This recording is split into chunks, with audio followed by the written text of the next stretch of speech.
This hearing of the Subcommittee on Delivering on Government Efficiency will come to order. Welcome, everyone.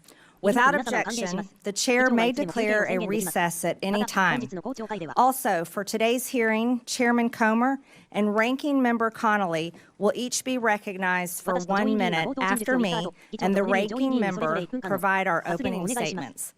I recognize myself for the purpose of making an opening statement. Good morning. Today we begin the first hearing on the Oversight Subcommittee on Doge. This committee will be laser focused on bringing full transparency to waste, fraud, and abuse within the federal government and presenting the plans to fix the tremendous problems we expose. We as a country are $36 trillion in debt. That is such a stunning amount of money. It's absolutely staggering to even comprehend how we as a people, we as a country, found ourselves here. This is not a Democrat problem. This is not a Republican problem. This is an American problem. To make it clear for everyone, not only are we $36 trillion in debt, but the compounding interest on our debt is also growing out of control. Even if we decided to defund the entire federal government, we cannot escape our debt and the compounding interest owed on our debt, which grows bigger and bigger every year. In 2025, interest payments are projected to be $952 billion, which is more than our entire military budget. In 2026, it will be $1 trillion. And by 2035, $1.8 trillion. Over the next decade, total interest payments are projected to be $13.8 trillion. These interest payments don't serve a single American. They don't build a bridge, a road, provide disaster relief, or fund a single part of the behemoth that is the federal government. These interest payments pay our masters who own our debt, and the American people are in debt slavery to everyone who owns our debt. Our crippling national debt and massively growing interest on our debt will destroy us. Not destroy one political party or the other, it will destroy all of us together. It drives inflation, making life unaffordable for Americans struggling to financially survive. It is crippling small businesses struggling to be successful. Our massively growing debt and interest are the chains and shackles harnessed to every American and their children and every generation to come. But first, let us be brutally honest about how this massive debt came to be in the first place. It came from Congress and from elected presidential administrations. And I believe enslaving our nation in debt is one of the biggest betrayals against the American people by its own elected government. The American people's anger over this betrayal is what gave birth to the concept of DOGE, the Department of Government Efficiency. In fact, DOGE became a major part of President Trump's campaign and led to his overwhelming victory in November. Every day, Americans go to work. They run businesses. They have to earn their paycheck. No one guarantees it. And if they don't do a good job, they get fired. They also have to pay their bills, credit card debts, balance their checkbooks, and scrap and save every penny they can in order to plan for that rainy day and hopefully retirement one day. Private businesses only survive on hard-earned income by serving their customers so well that their customers pay them for the services and products they consume. If that business fails, its employees lose their jobs and paychecks, and the owners lose their business and everything they risked along with it. Many go bankrupt in this process and lose everything. No one bails them out. They only survive by excellent customer service and smart financial management. This is the real world that most Americans live, work, and survive in every day. This is the pursuit of happiness, and this is how you pursue the American dream. However, the federal government, government employees, and unelected bureaucrats do not live by the same rules as the great American people and private businesses. The federal government's income is the American people's hard-earned tax dollars, their literal blood, sweat, and tears. And taxes are collected by law at gunpoint. Don't pay your taxes and you go to jail. The federal government does not have to provide excellent customer service to earn its income. It takes your money whether you like it or not. And federal employees receive their paycheck no matter what. Whether veterans receive their benefits or not, whether your mail shows up or not, and whether your tax dollars are used to help Americans in need or sent to foreign countries, for foreign people, for foreign causes. No matter how bad the federal government fails the American people, it still takes your money. It still pays its own federal employees, and it never, ever goes out of business. There are no consequences for bad customer service, total failure, and for enslaving the American people against their will and the ever-growing and future all-consuming national debt. Congress has a dismal approval rating that ranges between 12 and 20%. I don't blame the American people one bit for their sentiment and disgust. The American people will be watching this committee and how we tackle one of the biggest problems of our time. While we are a committee made up of the opposite far-reaching corners of Congress, we were each elected to serve and represent the American people and how their hard-earned tax dollars are spent. We as Republicans and Democrats can still hold tightly to our beliefs, but we are going to have to let go of funding them in order to save our sinking ship. This is not a time for political theater and partisan attacks. The American people are watching. The legislative branch can't sit on the sidelines. In this subcommittee, we will fight the war on waste, shoulder to shoulder with President Trump, Elon Musk, and the Doge team. This week, we turn our attention to improper payments by the federal government, including in Medicaid and Medicare. I'm looking forward to what we find out and how to solve this crisis. I now yield to the ranking member, Ms. Stansbury, for her opening statement. Thank you, Madam Chair, and welcome to the very first subcommittee on government efficiency. As was said, this committee is tasked under the Oversight Committee with ensuring that the government and the vital services that it provides, from healthcare to national security, actually work for the American people. And this is certainly a topic that we have worked on for many, many years here in the Oversight Committee, and which I personally have worked on as a former civil servant who worked at the Office of Management and Budget. And in fact, for anyone who has ever worked on these issues, you know that there is ample ground for bipartisan work to make the government work better for the American people and to ensure that it operates in a more efficient manner. And in fact, all of us here on the Democratic side are ready to roll up our sleeves and to get to work. And just last week, I had the opportunity to sit down with the chairwoman and to discuss these very issues and opportunities to work across the aisle.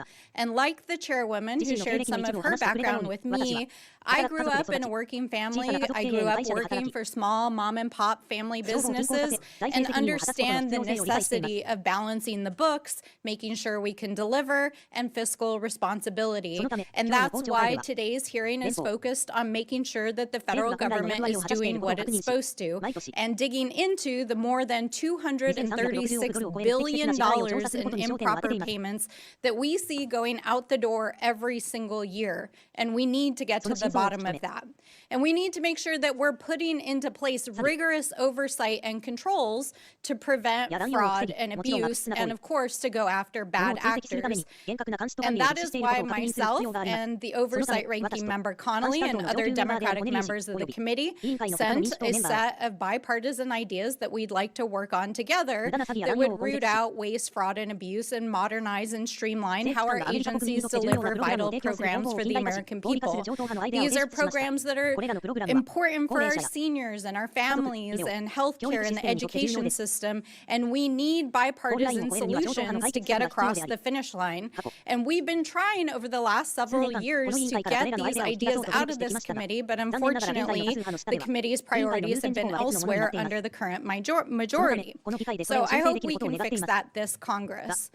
But we can't just sit here today and pretend like everything is normal and that this is just another hearing on government efficiency. I mean, all you have to do is look across this room and see that it is not a normal hearing. Because while we're sitting here, Donald Trump and Elon Musk are recklessly and illegally dismantling the federal government, shuttering federal agencies, firing federal workers, withholding funds vital to the safety and well-being of our communities, and hacking our sensitive data systems.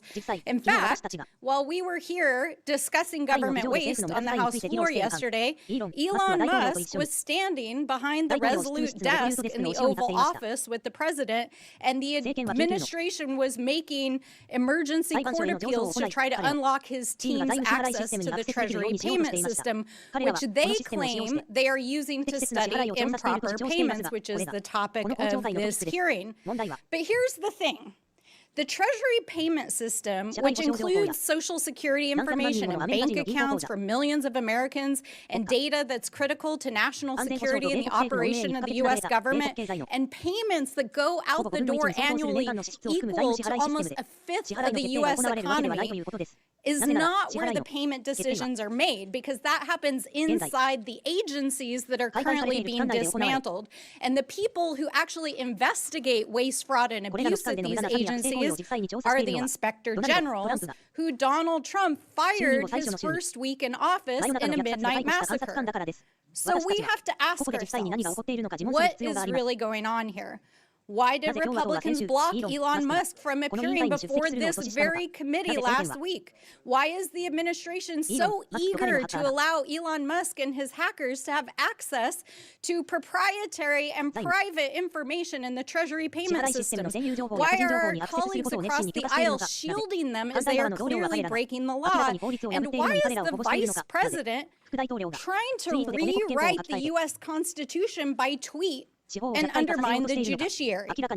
So obviously we're in the Oversight Committee and we have a lot of questions, and so do the American people, especially while our colleagues across the aisle are trying to scoop up the savings from the dismantling of these agencies to pay for the largest permanent tax break in American history for billionaires and the folks that they're helping on their side of the aisle. So let me close by saying this directly to Mr. Elon Musk.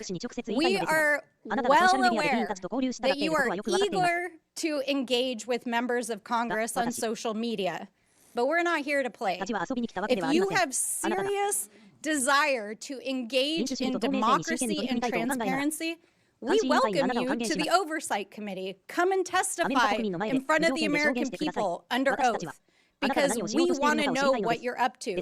So if you're interested in talking to us, then please join us here in the People's House in the House of Representatives. And with that, I yield back. The gentlelady yields. President Trump signed an executive order on his first day in office called Establishing and Implementing the President's Department of Government Efficiency. The EO simply renamed an office in the White House that was actually established by President Obama in 2014 called the U.S. Digital Service. President Trump can have Elon Musk into his Oval Office anytime he likes. I now recognize the chairman of the Oversight Committee, Chairman James Comer. Well, thank you, Chairwoman Green, for holding today's hearing to launch a war on waste. President Trump won an electoral landslide with a clear mandate from the American people to eliminate Washington waste and stop the theft of American tax dollars. And he is delivering on his promise. President Trump has empowered Elon Musk and Doge to conduct a government-wide audit to identify solutions to curb waste and protect tax dollars. That's exactly what the mission of this committee is supposed to be. And I'm glad that my colleagues on the other side of the aisle have found a newfound interest in waste, fraud, and abuse. With a staggering $37 trillion in national debt, we have no time to lose. A key place to start is improper payments. Since 2003, the government has lost $2.7 trillion because of improper payments. Fraudsters, organized criminals, hostile foreign actors, and even government employees have siphoned money away from those who truly qualify for assistance. For years, Republicans and Democrats on the Oversight Committee have condemned this waste. But now that Doge is taking real action, Democrats are choosing to defend the bureaucracy and status quo instead of standing up for the American people. I want to thank Chairwoman Green for holding this very important hearing, not only to expose the problems, but to find solutions. We stand with President Trump and Doge in the fight to end waste, fraud, and abuse in Washington. With that, I yield back to Subcommittee Chairwoman Green, and congratulations again, Chairwoman, on holding this first hearing of the Doge Subcommittee. Thank you, Mr. Chairman. The gentleman yields back. I now recognize the ranking member on oversight, Mr. Connolly. Excuse me. Thank you, Madam Chair. And thank you for having this first hearing on Doge. Improper payments is not a new subject. I remember joining Steve Lynch and then Todd Platts, Republican member from Pennsylvania, in my freshman year, talking about improper payments. At that time, improper payments were in the range of $35 billion a year. They're now in the range of $280 billion a year. And times 10, we could cut almost $3 trillion from the debt if we addressed improper payments in a deliberative way, which GAO has called for in the high-risk category for years. We can also, secondly, enforce the tax code. It's estimated that at least $500 billion a year is left on the table uncollected but owed because of lack of resources in the IRS. Again, times 10 is $5 trillion over a decade. And finally, we can modernize federal IT systems, which we've championed for years on this committee. We know that legacy systems alone could save hundreds of millions of dollars a year in operating and maintenance costs. So if we want to be serious about it, let's be serious about it. But the way not to do it is to fire the people charged with the remit of waste, fraud, and abuse, namely inspectors general. President Trump has already now fired 19, including most recently the USAID Inspector General, who dared to warn that we could lose $500 million of food aid because it's in warehouses not being moved because of the funding freeze that was imposed in AID. That's a cost we need to avoid.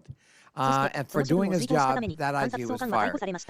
If we want to be serious, we've got to have objective, neutral inspectors general who are monitoring government waste, fraud, and abuse and expenditures. And I think you would find Democrats more than willing partners in that kind of enterprise if we're going to be serious. But a wrecking crew, a wrecking crane, a wrecking ball is not going to do it. And we're not going to support that approach to waste, fraud, and abuse in the federal government. I yield back. Thank you. The gentleman yields. The President of the United States has the prerogative to fire anyone that has overseen $36 trillion in debt, enslaving the American people, and rightfully so. I'm pleased to welcome today's expert panel of witnesses who each bring unique experience and expertise that will be valuable to today's discussion. I'd first like to welcome Mr. Haywood Talcove, the Chief Executive Officer for Government at LexisNexis Risk Solutions, Inc. His commitment to customers' needs allows LexisNexis to develop market-leading solutions that have enabled customers to stop fraud, waste, and abuse. Next, we have Mr. Stuart Whitson, the Senior Director of Federal Affairs at the Foundation of Government Accountability. Stuart was previously a special agent in the FBI, a U.S. Army veteran, and now spends his time at FGA advocating to improve welfare, the workforce, and other policy. Next, we have Ms. Dawn Royal, a certified welfare fraud investigator in the state of Wyoming and director for the United Council of Welfare Fraud. She advocates for investigating and preventing fraud of government benefits and has done so over the past 16 years. Finally, we have Mr. Dylan Hetler-Goddett, the Director of Government Affairs at the Project on Government Oversight. Dylan leads advocacy efforts and policy reforms to a wide range of good governance. I thank each of our witnesses for being here today, and I look forward to your testimony. Pursuant to Committee Rule 9G, the witnesses will please stand and raise their right hand. Do you solemnly swear or affirm that the testimony you are about to give is the truth, the whole truth, and nothing but the truth, so help you God? I do. Let the record show that the witnesses answered in the affirmative. Thank you. You may take a seat. We appreciate you being here today and look forward to your testimony.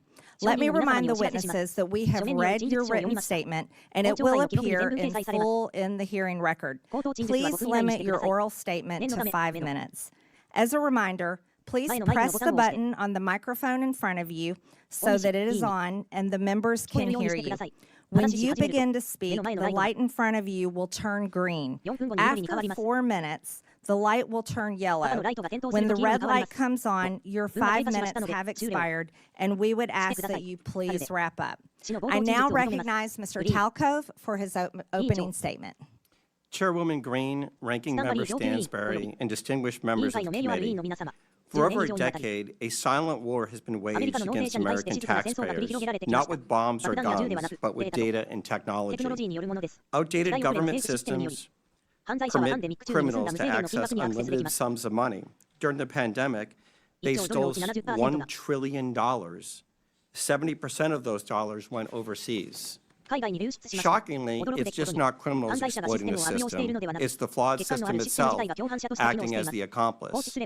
If left unchecked, the U.S. government will continue to lead the world in funding cyber criminals. This is a data and technology problem, and it demands a data-driven response. Criminal syndicates have turned benefit programs into their personal ATM machines, exploiting those in need who wait months for benefits that may never come. These ruthless crooks use our money to fund child trafficking, disperse drugs in our communities, and terrorism. For years, criminal networks have stolen personal information from the public and private sector. They exploit real identities to manipulate antiquated government systems, siphoning off billions in taxpayers' hard-earned money. We continue to pay benefits to deceased and incarcerated individuals, direct money to bad actors flagged on the Do Not Pay list, and overlook duplicate Social Security numbers by not following best practices. During the pandemic, a simple cross-check of PPP loan recipients against IRS records would have exposed massive fraud and prevented payments to transnational criminals who sold their quote-unquote sauce on the dark web.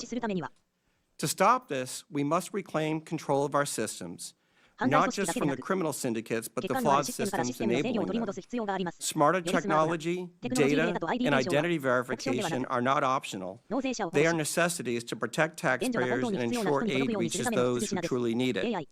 Now, the use of AI is fundamentally changing society, but in the hands of criminals, it has become a weapon. Lawbreakers are now using it to supercharge their war on taxpayers. They use AI to create fake identity documents that pass biometric verifications. Bots flood portals with thousands of fraudulent claims per second, and deep fakes that mimic real applicants bypass the outdated NIST 863 standards from 2017. Honest and deserving people seeking access to government benefits suffer through endless application forms that are nearly impossible to navigate. But criminals from Russia, China, and Romania gain access with ease. The private sector has fraud rates below 3%. Meanwhile, the public sector operates at a 20% fraud rate. The solution is clear. It's already used every day to protect consumers. You seamlessly interact with your bank through an app that verifies your identity in milliseconds. There's no excuse for the government to lag if we do the following. Number one, implement identity verification on the front end. Criminals should never receive a dime. eliminate self-certification, no more honor system for billion-dollar programs, and continuous auditing. Keep verifying because criminals never stop adapting. Pay and chase does not work. Of the $250 billion stolen in pandemic unemployment fraud, less than $5 billion has been recovered. The idea in government that you cannot have speed and security is fiction. I urge Congress to consider making the following legislative changes. Number one, update the 1974 Privacy Act to allow for data sharing and matching. Number two, fund a budget for fraud prevention in each appropriation bill.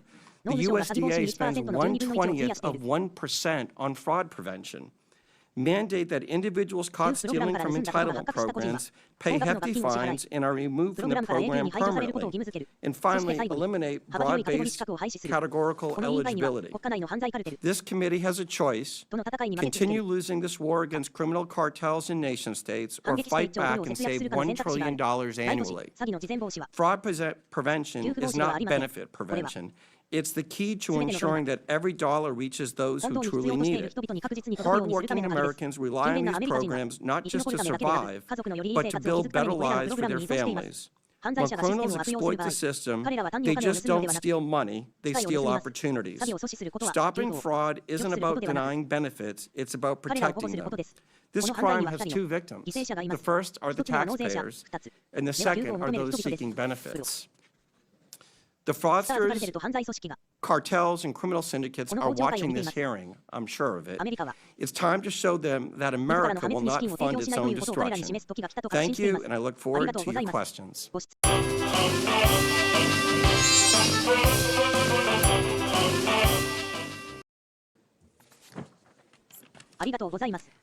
Thank you, Mr. Talcove.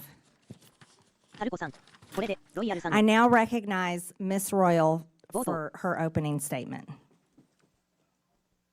Good morning, Chairwoman Green, Ranking Member Stansberry, and committee members. My name is Dawn Royal. I'm a certified welfare fraud investigator, two-term past president, and a current director of the United Council on Welfare Fraud. The United Council on Welfare Fraud is a national professional organization dedicated to protecting the integrity in our nation's public assistance programs. We are the only national organization singularly focused on the detection, prevention, and prosecution of welfare fraud. For too long, agency bureaucrats have pitted citizens' access to welfare programs against the integrity of those programs. Access versus integrity should never be an either-or dichotomy. We can all agree that access to public assistance is crucial. America's citizens should not be hungry or deprived of medical care because of their inability to pay. However, making sure vulnerable citizens have access to these welfare programs should not mean that we simply turn a blind eye to integrity. We do not pursue the prevention, detection, and prosecution of if we do not pursue the prevention, detection, and prosecution of fraud, taxpayers become the victims as the welfare programs become slush funds for anyone wanting to supplement their income with SNAP benefits, absolve themselves from the financial responsibility of medical bills, and using Medicaid to further taxpayer exploitation by taking advantage of cash assistance, energy assistance, child care, and other social welfare programs. One example of a welfare fraud is a case that I investigated that was criminally prosecuted last year. The applicant mother failed to disclose her children's father as well as his employment and income on multiple applications she submitted for Medicaid, SNAP, and low-income energy assistance. The co-defendant father worked a steady job, earning a six-figure salary, and provided an enviable lifestyle for his family, including vacations, luxury vehicles, snowmobiles, motorhomes, lavish gifts, including one from the wife to the husband, which was a $1,200 bottle of bourbon. Evidence we presented at trial included a candidate registration forms filed by the defendant father when he ran for town council and later mayor of the town where he declared he lived at the same address provided by his wife on her public assistance programs. This was a case of greed, but it emphasizes how easy it was for these criminals to make false statements on applications in order to receive benefits from multiple programs that they were never eligible for. I could spend the rest of my day providing countless examples of how taxpayer-funded programs are exploited, and the message would be the same. Investigators continue to be hamstrung by antiquated regulations, conflicting directives from federal agencies, and the lack of access to technology. Sadly, investigators have also found themselves at odds with the career bureaucrats who recite watered-down facts about fraud in order to promote their political agendas. Specifically, we can look to the career bureaucrats who have historically claimed that the fraud rate in SNAP is less than 1%. The disregard for the value of integrity is evidenced by the less than 1/20th of 1% of the SNAP budget spent on the prevention, detection, and prosecution of fraud. As part of Medicaid unwinding debacle, the bureaucrats specifically directed states that they, and I quote, cannot recover or recoup the cost of services from a beneficiary, even if they have been found after an administrative hearing or criminal proceeding to have committed Medicaid beneficiary fraud or abuse, end quote. Sadly, it is already apparent that career bureaucrats are not being totally transparent as they attempt to protect spending and broken programs. We fail to understand how mitigating the rampant fraud in Medicaid, SNAP, and other welfare programs stands up or strengthens the welfare programs. Fact is, the opposite is true. Ignoring fraud and gaslighting fraud statistics erodes the very foundations of the programs that are essential to their future viability. There are things this committee can do to help the investigators fighting the war on fraud. Number one, eliminate self-attestation in the application process for all programs. Number two, funding for technology that includes identity verification tools that will help prevent fraud. The current pay-and-chase model is not sustainable. Number three, immediately implement the National Accuracy Clearinghouse, the NAC, that will provide data to states to prevent duplicate participation in all of the social welfare programs. And four, allocate direct funding with mandates restricting the use of the funding to the prevention, detection, and prosecution of fraud. In closing, we're at a crossroads. Those of us who have firsthand knowledge of the degree in which public welfare programs are being attacked know that reform is absolutely necessary. Reform to the recipient application process, the billing process in Medicaid, and how SNAP benefits are processed, and how providers and retailers are authorized. We thank you for the opportunity for UCOF to participate in this hearing. We feel that the investigators who are on the front lines fighting the daily battle against the war on fraud need to be at the table and participating in the development of action plans that will make a difference in protecting the programs and defending the taxpayers. Thank you, Ms. Royal. I now recognize Mr. Whitson for his opening statement. Chairwoman Green, Ranking Member Stansbury, members of the subcommittee, thank you for the opportunity to testify today. On the campaign trail, President Trump promised to take on the bloated bureaucracy in D.C., rebuild trust in the DOJ and the FBI, crack down on waste, fraud, and abuse, and restore common sense. And on day one, he started delivering on those promises with a wave of executive orders and the official launch of Doge, which he, of course, tasked Elon Musk to lead. Already, Doge efforts have brought to the public's attention countless examples of wasteful spending, including $59 million paid to luxury hotels in New York to house illegal immigrants, $1.5 million to advance DEI in Serbia's workplaces, $32,000 for a transgender comic book in Peru. The list goes on. But rather than applauding the work of Doge, the left has launched a coordinated campaign to try to demonize Mr. Musk with the hope of shifting focus away from the disastrous waste, fraud, and abuse that occurred on Biden's watch. But guess what? It's not working. Because no matter what political party people hail from, the vast majority of Americans agree that $10 million worth of food funneled to Al-Qaeda was probably not the best use of taxpayer money. But there's another source, a key source of wasteful spending that Doge and the subcommittee should set their sights on next, and that's Medicaid waste and fraud. While initially meant as a program for the truly needy, Medicaid has bloated into a massive welfare program for millions of able-bodied adults lured into the trap of government dependency. And as Medicaid has grown, so too has mismanagement. Today, more than $1 in $5 spent on Medicaid is improper. In Medicaid alone, fraud and mismanagement is on track to cost U.S. taxpayers, get this, more than $1 trillion over the next 10 years. When it comes to the problem of improper payments, the Medicaid program is the biggest culprit, encompassing nearly 1/3 of all federal improper payments. And more than 80% of Medicaid improper payments are due to one thing: eligibility errors. If Congress wants to help President Trump address wasteful spending, then targeting eligibility errors in Medicaid should be one of your top priorities. Bottom line, to address this challenge, Congress can take 3 decisive actions. So first, Congress can strengthen the Medicaid program through legislative action. That would include repealing Biden's disastrous Medicaid streamlining rule, which ties the hands of states trying to remove ineligible enrollees.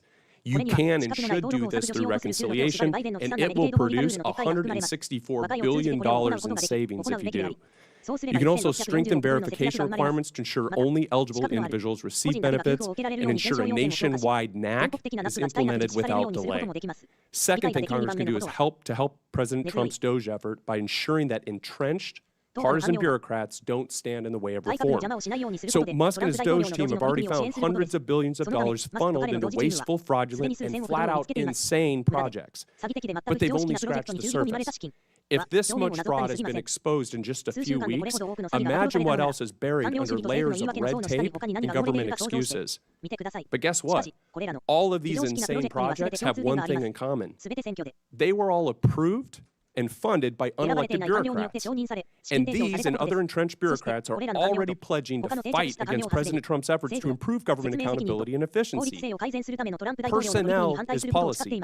And without competent staff to faithfully execute the president's agenda, the Doge project will fail. And this is where Congress can help. Congress can support the president in carrying out his Doge effort by making all executive branch employees at will, codifying the president's authority to fire unproductive or insubordinate agency employees as needed. At the same time, Congress can grant the president authority to permanently eliminate vacant positions and consolidate non-essential positions across agencies and departments to help promote efficiency and put the right people in the right seat. The third thing, Congress can make President Trump's Doge cost-cutting and deregulatory reforms permanent by passing the REINS Act. And so there's only one big problem with the Doge effort. Most of its work can be undone by a future president with the stroke of a pen. To make President Trump's Doge reforms permanent, Congress must act.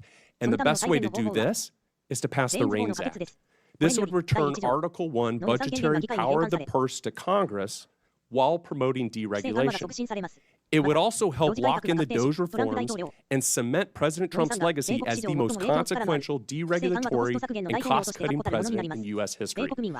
The American people are watching. It's time for Congress to act. Thank you, and I look forward to your questions.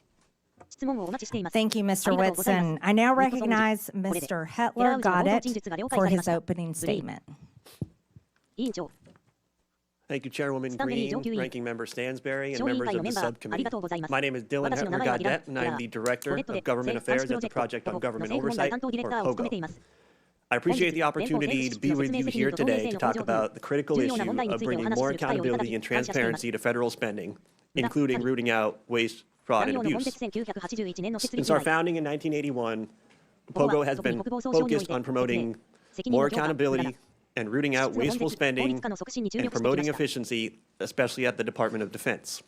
We have a long and well-established track record on these issues, and we take a back when it comes to promoting a better and more effective government, which necessarily includes a federal government that is a good and responsible steward of taxpayer dollars.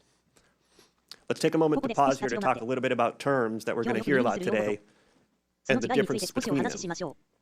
Waste is different from fraud. Fraud is different from abuse, and abuse is different from both. When we talk about improper payments, they are a subset of those other 3 categories. But that doesn't tell us the whole picture either. Sometimes improper payments are a function of bad record keeping. Sometimes they are a function of outdated information technology systems. Sometimes they come about through human error, and sometimes they come about through negligence. There are a variety of reasons why improper payments happen. It just simply is not the case that improper payments are only a function of bad people doing bad things with bad intent. That doesn't mean we shouldn't focus on trying to mitigate improper payments, and that certainly doesn't mean that the American people should not be concerned with how their tax dollars are used. The good news is that there are some time-tested solutions and tools to help mitigate these problems. For example, when we think about the independence of inspectors general, we're talking about a resource that is extraordinarily valuable to the American people. In fiscal year 2023 alone, inspectors general identified over $93 billion worth of potential savings to taxpayers. Whistleblowers are also an incredible resource to the American taxpayer. Through the IRS's whistleblower program alone, billions of dollars have been recouped from tax cheats since the inception of that program in 2007. Whistleblowers have also played an instrumental role in helping the Department of Justice pursue False Claims Act cases that have resulted in billions of dollars in reclaims settlement costs. It seems to me that if an administration were serious about wanting to root out waste, fraud, and abuse, they would support and resource whistleblowers and inspectors general. They would not demonize them, and they would certainly not fire them en masse in an unlawful midnight purge. There are other reforms we can think about too, reforms that are more technical, but just as important. Key statutes such as the Federal Funding Accountability and Transparency Act, the Data Act, and critical platforms like USAspending.gov were really important improvements and innovations when they came about, but they are in need of overhaul and reform. Currently, the status quo is that we have an extraordinarily hard time tracking federal dollars from end to end. This is due in large part to a broken chain of data collection, of reporting information, and the ability to monitor and track in real time what is happening with federal dollars. This informational black hole is where a lot of impropriety happens. It's where waste, fraud, and abuse live. And yes, this is where improper payments often happen. But more importantly, we also don't have a good, clear, and consistent way of understanding what is happening with tax dollars at the end point. What is the impact that we're having? What is the return on investment that we're having? We now have an annual budget of close to $7 trillion a year. We can't say with any degree of clarity and consistency what we're getting for all of that money. We have some more good news, though. There are bipartisan efforts, and there have been for years, to try and clean up this situation. We at POGO have had the privilege and pleasure of working on some of those initiatives. We were a part of the Federal Taxpayers' Right to Know Act being passed into law just a couple of years ago, which created for the very first time a program inventory of all the programs in the federal government, and that would be available to the public. We have worked with a member of this very committee, the House Oversight and Accountability Committee, to introduce a piece of legislation that would bring more transparency to federal subaward reporting. We have supported and endorsed multiple pieces of legislation that take direct aim at the improper payments issue. We also have additional ideas that don't yet have congressional champions. One proposal is to clean up and modernize and standardize the award descriptions that are available in USA Spending to make them more useful and relevant. We have another proposal to harmonize the amount of data and information we collect between contract spending and non-contract spending. We stand ready, willing, and able to work with anybody who wants to work with us on these common sense solutions. Lastly, I want to put in a quick word for Congress, and specifically I want to The gentleman's time has expired. Apologies. Yes. I can't see the flashing light. That's okay. Thank you, Mr. Hetler. Got it. We appreciate your testimony. I now recognize myself for 5 minutes of questions. I'd like to thank our witnesses today for your testimonies and the suggestions that you have brought before this committee. I'd also like to thank Chairman Comer for this opportunity to chair the Historic Oversight Subcommittee on Doge. Americans are shocked to learn that $2.7 trillion of their hard-earned tax dollars have been stolen or wasted in improper payments since 2003. You see, in the private sector, companies can't continue to run if they keep employees that allow waste and abuse with their resources. But that has continued for decades here in the federal government. Mr. Talcove, do private sector companies have a lower rate of improper payments than the federal government? Yes, the fraud rate, that the criminals are taking advantage of in the public sector is around 20%. In the private sector, it's around 3%. And it's really because The tools that are used in the private sector aren't used in the public sector. Front-end identity verification, self-certification, and then finally making sure that individuals are who they say they are.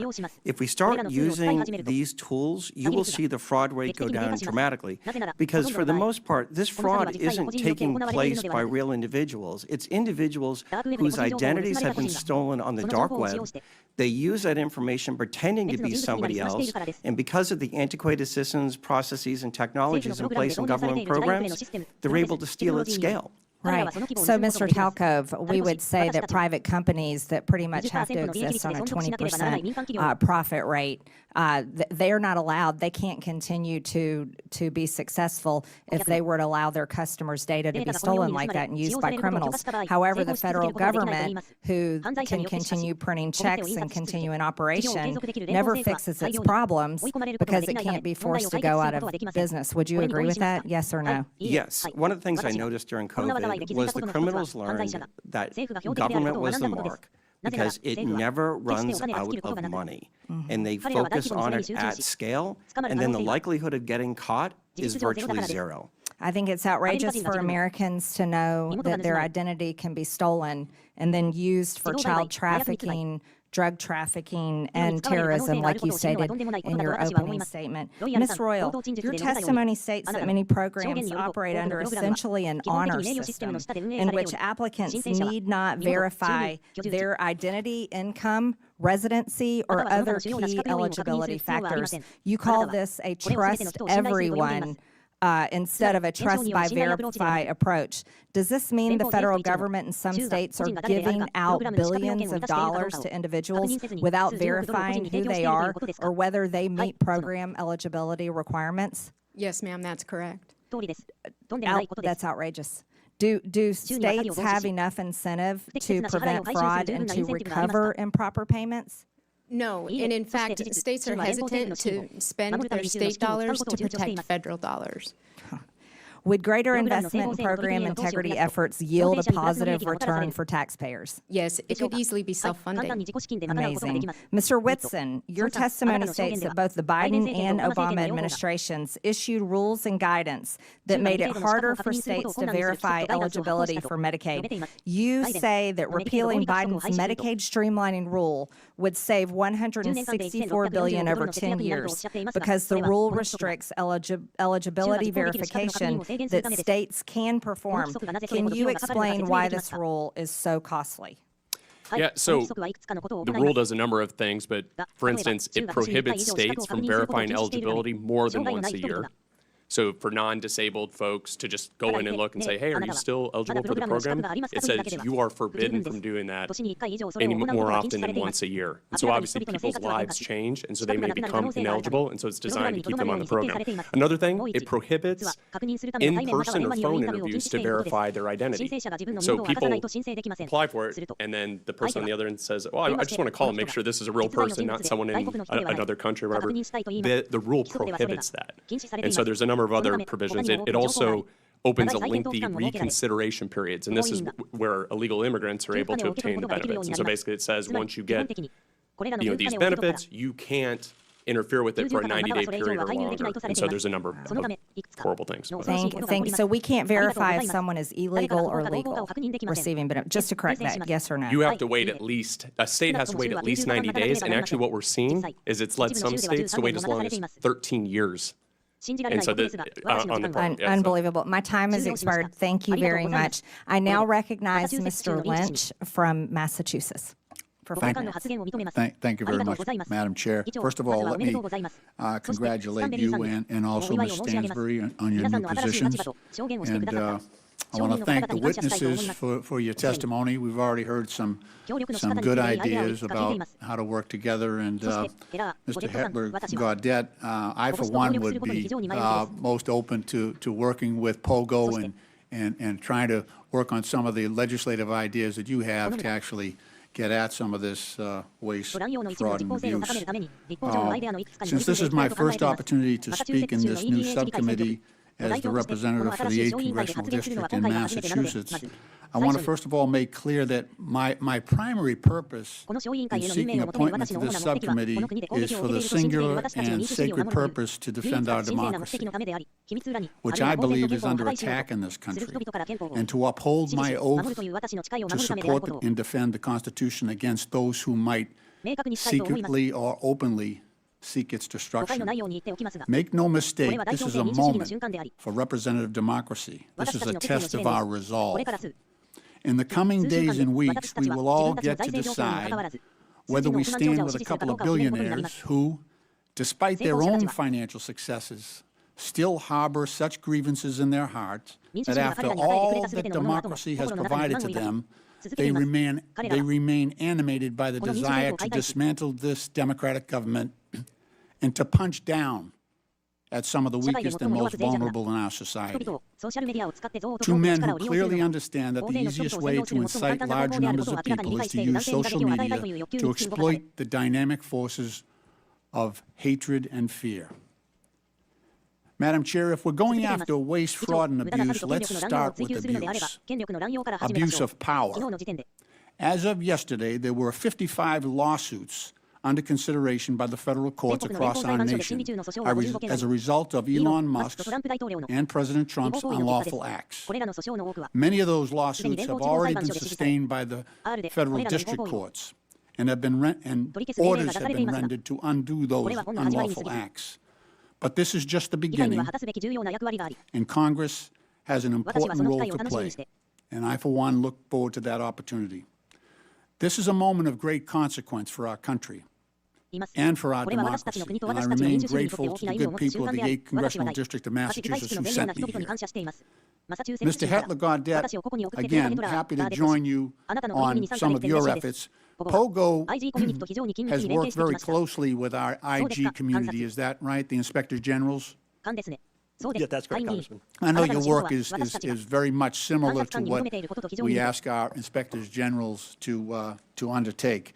I want to ask you, what do you think? So in the most recent report from the Inspector Generals, and this is the Council of the Inspector Generals, a nonpartisan group on integrity and efficiency in government, they identified more than $93 billion in potential savings. So the first thing that President Trump did coming into office was to fire 17 agency inspectors general. What can you tell us from POGO's standpoint? What does that do to our ability to identify and root out waste, fraud, and abuse? I would say, to put it simply, it completely undermines our ability to root out waste, fraud, and abuse. Inspectors General exist for essentially one purpose, and they were originally created in the immediate aftermath of Watergate, and I think you all probably do not need me to give you a history lesson at all on what happened in the Watergate era.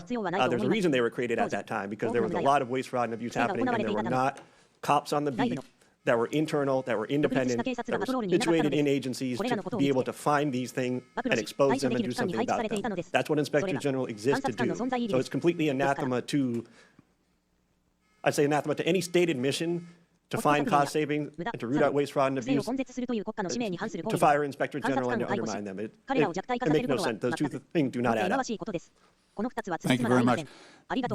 The firings that occurred on the when President Trump came to office included the Special Inspector General for Afghan Reconstruction, Mr. Sokol. I actually did over 20 trips to Afghanistan working with him. He actually uncovered $4 billion in savings in rooting out American taxpayer waste being conducted in Afghanistan. The IG at the Department of Defense, the agency... The gentleman's time has expired. Okay. Thank you, Madam Chair. I yield back. Thank you. Okay, Appreciate thank you. that. Thank you. I now recognize the gentleman from Texas, Mr. Cloud. Thank you, Madam Chair. For far too long, D.C. politicians have gotten away with measuring their personal value and worth by how much of other people's money they give away. And for far too long, they self-righteously have opined that the spending was for altruistic purposes given out of care and compassion. For far too long, they've been more concerned with looking like they cared than having enough care and concern to actually do the due diligence to ensure that the tax dollars were being used wisely and effectively. And for far too long, those of us who've worked to uncover waste, fraud, and abuse have had to deal with what amounts to an unconstitutional fourth branch of permanent bureaucracy that has too often worked to ignore, obfuscate, delay, and frustrate our efforts to bring transparency and oversight. Over the last few weeks, the Doge effort has begun to uncover not only how massive the waste, fraud, and abuse is, but also the extent at which D.C. politicians and too many obstinate bureaucrats have coordinated to create what is essentially the largest money laundering scheme in history. And while Americans have been working to make ends meet, they have been using taxpayer dollars to fund unnecessary, egregious, and even evil things here at home and around the world. Thankfully, in Doge, we have a president bringing the leadership needed and a focused effort, along with the talent, technology, tools, and transparency to this waste, fraud, and abuse. And to those who would stand opposed to this effort, I would just point out, while it's understandable to find waste, fraud, and abuse that has grown and metastasized in this government even over decades, certainly accelerated over the last few years, to continue to protect it is corruption. I want to thank the chair for beginning this war on waste on this side of Pennsylvania Avenue and bringing together this committee. This effort is so important as we work to relieve the Americans, people of this burden of waste, fraud, and abuse. Mr. Talcove, you mentioned in your written statement and talked about it in your statement at the beginning that this waste, fraud, and abuse is a national security threat. And certainly one of the challenges facing us, it is a national security threat, is our fiscal situation. And so we have got to find ways to find savings to the American people in order to bring confidence to the bond markets, to put our country on a fiscal footing, and to reverse the curse, so to speak, that we are placing on our children and our grandchildren. You mentioned a couple threats, though. You mentioned internal threats. You said that these cases involve government employees, individuals entrusted with administering benefits who, instead of using their positions to approve fraudulent claims, override security controls, or even sell sensitive claimant information for profit. Now, this is not every federal employee for sure, but within the context of people who are trying to give their best effort, we have an internal threat. But you also mentioned transnational fraud rings, terrorist organizations, nation states, North Korea, nuclear weapons programs funded by our tax dollars, China, Nigeria, Iran, Romania, Russia, not our friends necessarily, that are being funded by taxpayer dollars. Could you give us some examples of how this is happening? God, yeah. So when you think about what happened during the pandemic, $1 trillion was stolen. 70% of that money went overseas. And I can give you some examples. In a Western state, they had more people applying for unemployment insurance benefits than they had individuals over 18. The people that were stealing the money from Romania were using it to facilitate other fraud schemes that include fentanyl, that include doing things to impact our democracy. On the insider threat, right, the first thing I have to say, and my dad was a public servant, is 99% of people that work in the public sector are honest, hardworking individuals. But there are some, and what you need is data and technology to root that out. There were examples during the pandemic. There were some examples even of last week where people got into the Medicaid system in a Western state and stole $50 million in less than 4 months. So you have to have these controls in place, right? These aren't individual stealing, Mr. Cloud. These are organized criminal groups, both domestic and transnational. As you mentioned, taxpayers are being forced to fund the demise of our own country. Mr. Winston, I wanted to ask you, because there's a lot of talk about reconciliation right now. You mentioned Medicaid and what could be done to bring a pretty substantial amount of savings, and this is without affecting those who truly need Medicaid and for what the purpose of the program was extended for. Now, the gentleman's time has expired. Hopefully, does the witness want to answer the question? No, only to say that, yes, there's a tremendous amount of savings that can be found from the streamlining rule, but also work requirements in the program is another big area that can be done in reconciliation, and that could save a significant amount as well, $241 billion in federal spending over 10 years. Thank you. Thank you. Thank you, Madam Chair. You're welcome. I now recognize the gentleman from California, Mr. Garcia. Well, thank you. Thank you to all of our witnesses for being here. And I wanted to start off by making something clear. I think we're all here to fight against the lies, the corruptions, and the attacks on our social safety net. Now, we should in no way be cooperating with House Republicans who want to shut down the Department of Education and destroy Medicare and Medicaid. And we should not stand by as the richest man on the planet gives himself and his companies huge tax cuts while the American people get absolutely nothing. Now, I find it ironic, of course, that our chairwoman, Congresswoman Green, is in charge of running this committee. Now, in the last Congress, Chairwoman Green literally showed a dick pic in our oversight congressional hearing, so I thought I'd bring one as well. Now, this, of course, we know is President Elon Musk. He's also the world's richest man. He was the biggest political donor in the last election. He has billions of dollars in conflicts of interest, and we know that he is leading a power grab also abided by and encouraged by Donald Trump and, of course, the chairwoman, Congresswoman Green. But I also want to run through what Doge actually is going to do. It's a demolition plan that's going to run through our government. Doge is trying to abolish the Department of Education. That means opportunities denied to kids. It means you're ripping away opportunities for children with disabilities who are dependent on this money. You're also halting medical research, which is also critical, which we have to also stop. The idea that we're going to eliminate or destroy the Department of National Institutes of Health and NIH is crazy. Let's talk about the Department of Labor. We're talking about protections for working people across this country, where people can actually complain about abuses their companies are making against them and their coworkers. Workers are now going to be in danger. Let's also talk about the Consumer Financial Protection Bureau. Another huge issue for us. Think about the scammers and fraudsters that will be empowered across this country because Elon Musk wants, essentially, these companies have more power over consumers and over people across this country. Look at the Centers for Centers for Medicare and Medicaid Services. That is actually what's being discussed partly today. Healthcare, we're talking about being denied to millions of poor people, working class people across this country. And now, of course, they're on to their largest target, the U.S. Social Security Administration. We're talking about the destruction of the actual social safety net in this country. We know that 1 in 5 Americans collect Social Security. Seniors, disabled people.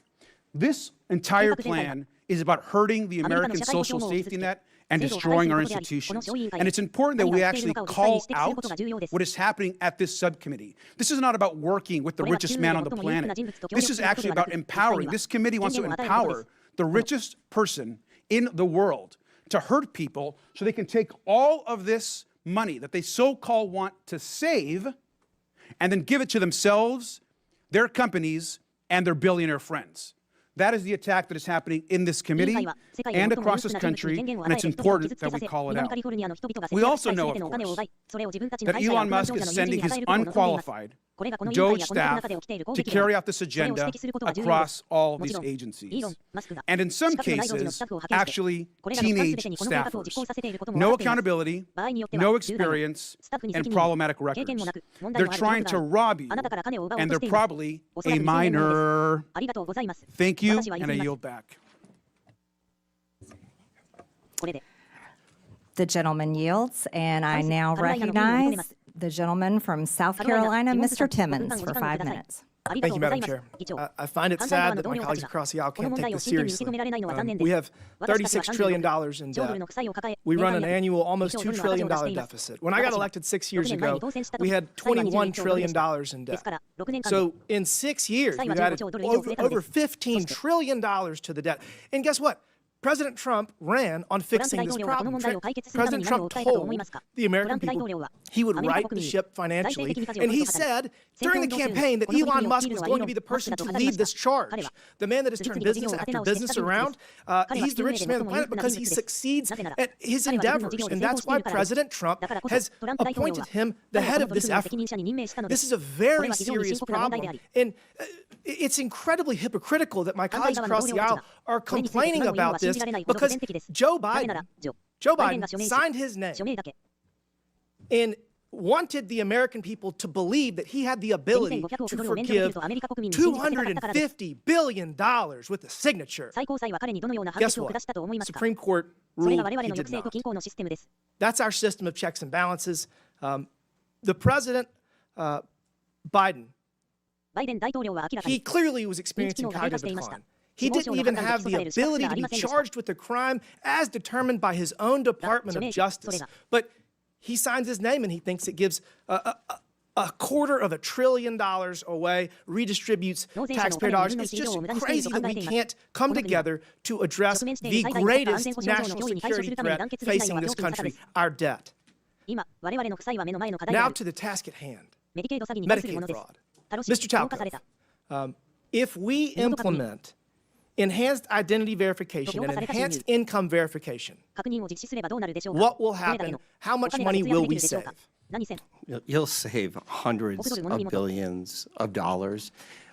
Identity verification, elimination of self-certification, and monitoring beneficiaries will prevent these transnational criminal groups from accessing those systems at scale so legitimate people who need the benefits can get them in a timely fashion. So we're going to get actual benefits to people, to American citizens that are in need faster, because if you do it electronically through web-based, like they did in Missouri, where the pilot program saved almost 20% of Medicaid dollars. So all we have to do is adopt what has already been proven in Missouri, and we'll save 20%.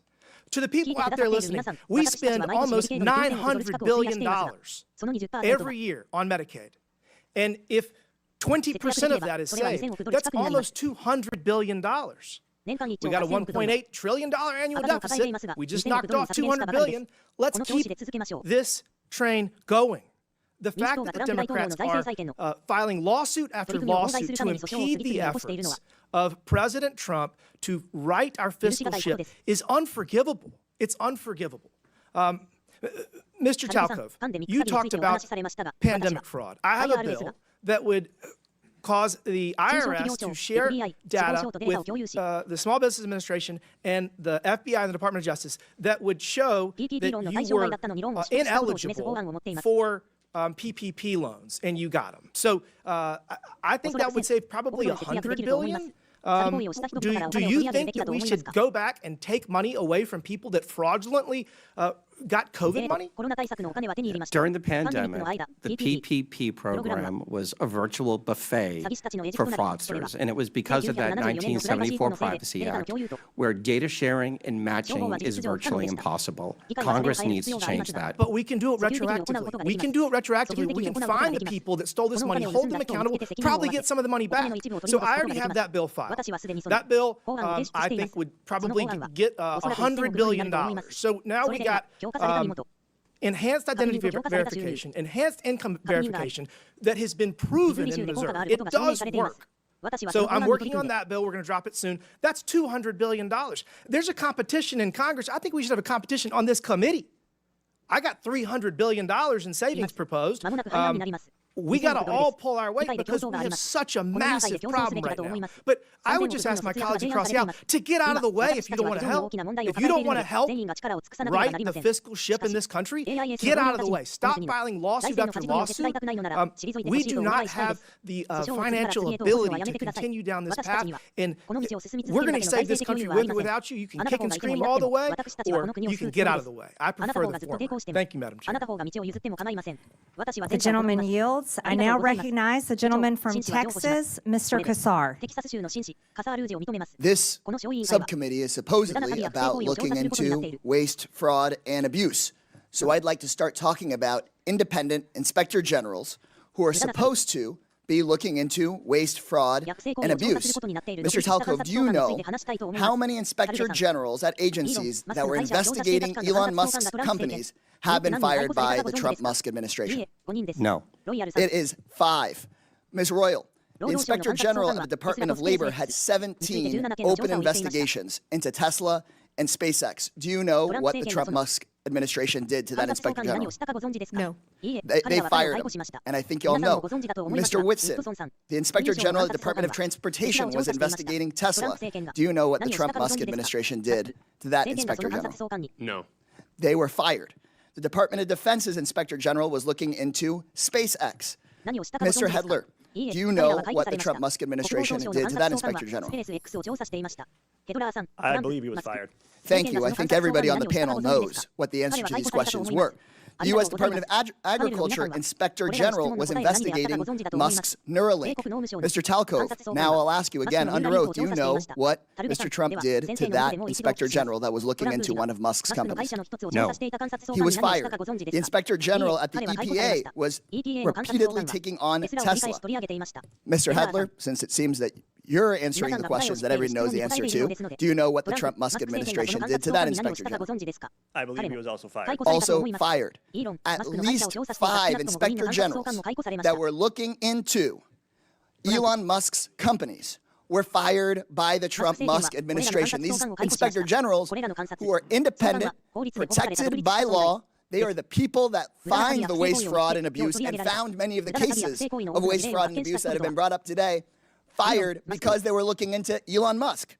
At the NLRB, the National Labor Relations Board, which is supposed to protect workers from getting their unions busted by folks like Elon Musk, made functionally broken by the so-called Department of Government Efficiency that really is the Department of Government Efficiency for Elon Musk, not for you. They are trying to shut down the Department of Education, the Department of Labor. You know what Elon Musk doesn't seem to be looking into? His own contracts. Again, I'll ask you, Mr. Talcove, do you know how much money a day Mr. Musk will receive from the federal government for his contracts? No. The answer is $8 million a day. Just last year, Elon Musk was promised $3 billion from close to 100 contracts with the federal government. Ms. Royal, do you know how much the average person in this country who survives on Social Security, one of our seniors who's worked their entire life, about how much they have to survive on a day? I do not. $65 a day. We're not looking into Elon Musk's $8 million a day. This subcommittee, chaired by Marjorie Taylor Greene and the House Republicans, is looking into your grandmother's $65 a day. Let me be clear. I think we would all support taxpayer savings. Look into money we might needlessly send to billionaires and big corporations, find taxpayer savings, and send it back to your hardworking family. But instead, what House Republicans and the Trump-Musk administration want to do is they want to look into your kids' lunch money, your kids' teacher's salary, into your grandparents' Social Security. They want to take that money and give it out in billionaire tax cuts. And they're talking about that in committee tomorrow. In Budget Committee tomorrow, they just released their plan. So let me be clear. When Republicans talk about government efficiency in this Congress, they're not looking into billionaires who don't pay their taxes. They're not looking into billionaires who get rich off of government contracts. They're not looking into Elon Musk firing watchdogs who are supposed to keep him accountable. They're looking at cutting your public schools. They're going straight for your Social Security. They're coming straight for cancer research. They're coming straight for the Department of Education. They're not looking at big tech. They're not looking at big pharma because those people fund their campaigns. If this committee were serious about rooting out waste from our federal government, then today's whole hearing would be about how Musk and Donald Trump are firing the independent watchdogs who've done this work for decades. Instead, my Republican colleagues' actual goal on this committee is to distract from Trump and from Musk's corrupt war on accountability. This will not be a subcommittee dedicated to making government efficient for everyday people. It's about helping Elon Musk and Donald Trump be as efficient as possible and robbing our government and handing out our government services to the rich. So this seems that this subcommittee is just the gentleman's like time has expired. The gentleman's time has expired. A total sham. The American people are $36 trillion in debt.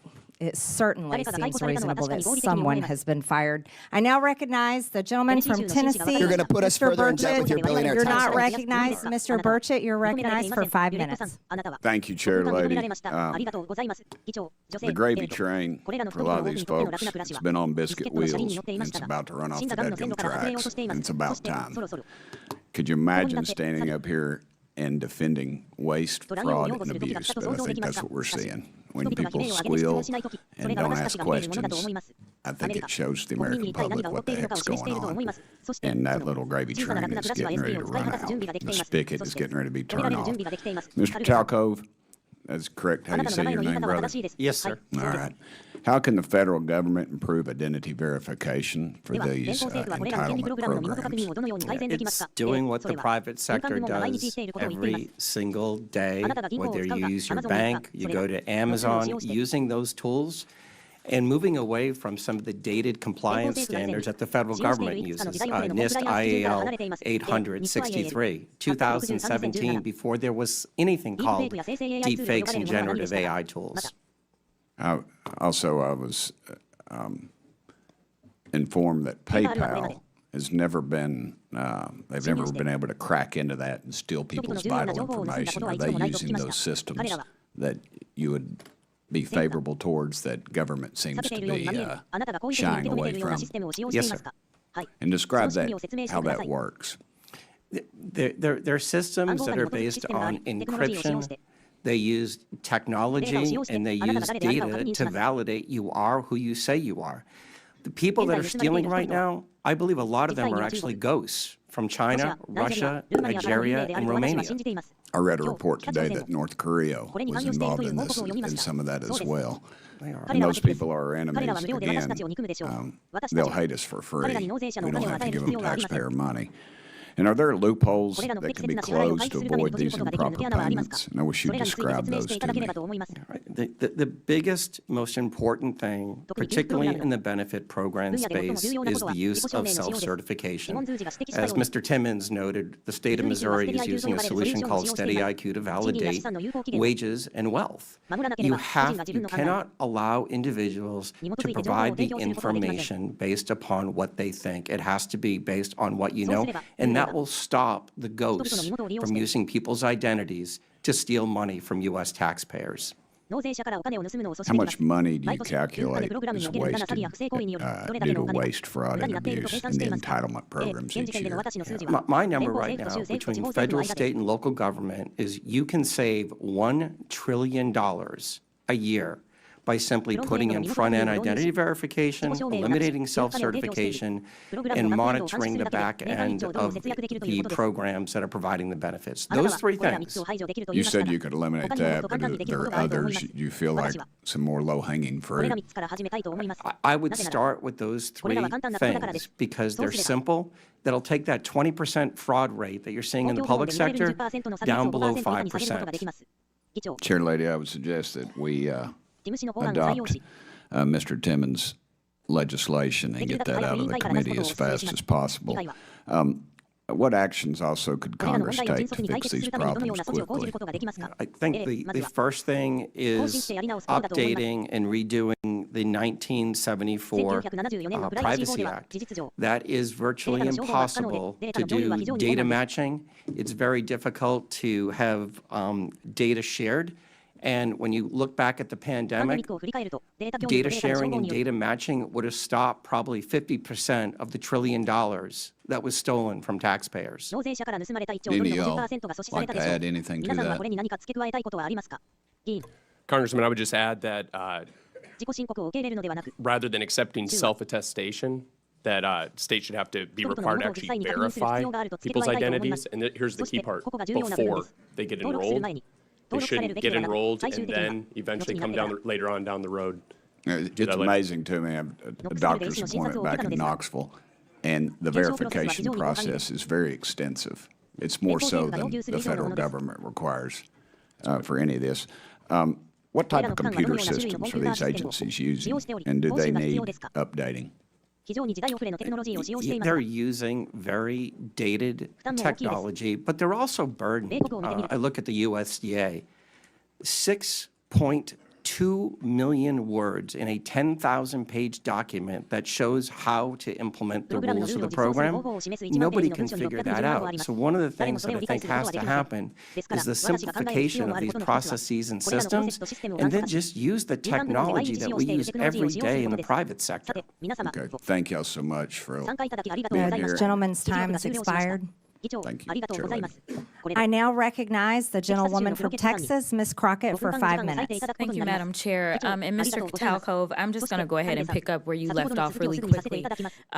Just to be clear, the upgrades that you're talking about as it relates to our data processes, these aren't things that would be free, are they? They would cost some kind of money. Not looking for a number, but they will cost, correct? Some are free, and some would cost money. Okay. All right. So I just want to leave it there because we've had a number of these hearings. So I do want to be clear, before the Trump administration came in, this committee did exist in the form of the Oversight Committee, and our task is to root out waste, fraud, and abuse. In that vein, we had a number of hearings, at least last term. I can't speak for any other term, as I'm only in my sophomore term, and we dealt with improper payments. And interestingly enough, our chairwoman, who is so passionate about this today, she missed every single one of those improper payment hearings. But just to be clear, I was there, so I don't want anyone to believe that Democrats just come to work and don't plan to do work. In fact, I'm trying to figure out exactly what it is that the Republicans believe our job is, because right now they have relinquished their constitutional duties over to an unelected bureaucrat, someone who no one went out to vote for. And absolutely, he is occupying the Oval Office, as we saw yesterday. And that is a first for me, to see someone occupying the Oval Office who's never actually been elected to the Oval Office and actually answering more questions than the person that allegedly got elected.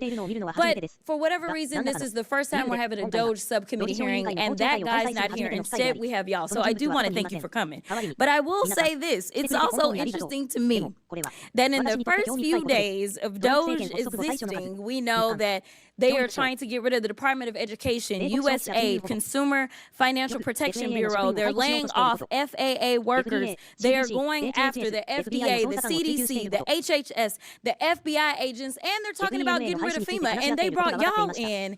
And I am going to say that I actually was shocked that there was only one person that seemed like he was an overt Trumper as you laid out your opening remarks, because I anticipated that at least one of y'all would say, yes, what Elon is doing is exactly what we would prescribe, but instead, I will applaud you, because you actually were focused.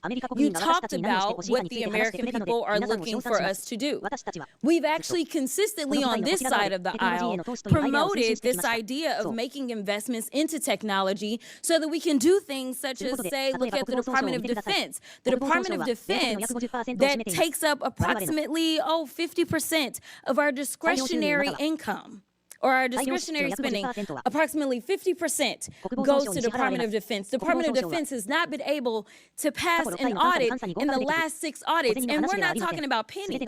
I understand that we want everything to be perfect, and if we could get all waste, fraud, and abuse out, that would be fantastic. But let me talk about the big numbers. The big numbers are on that side. When we look at, say, our entire workforce, our federal workforce, as we're trying to somehow fire all of them, they don't even make up a total of 5%.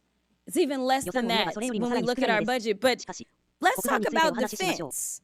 That just happens to be the same side of the ledger that Mr. Musk gets the vast majority of his money from. In fact, at the same time that they were unlawfully, and we will stay in court, because on this side we believe in law and order. We believe in, a number of us are actually lawyers, but nevertheless, we understand the Constitution. We believe in that as well. And so there's things such as, impoundment, right? Because as Mr. Whitson said, he said we need to return the power of the purse to Congress. It never left. According to the Constitution, that's where it's at. Now, I know that people are confused right now because for whatever reason, we had a guy that went in, and you talk about people invading our data. Listen, people said that they were upset about TikTok, but I'm upset about the guy that runs Twitter, who for sure is doing nefarious things, because I don't understand, if you are trying to conduct audits and figure out where the waste, fraud, and abuse is, I don't know why you would go to some tech guy.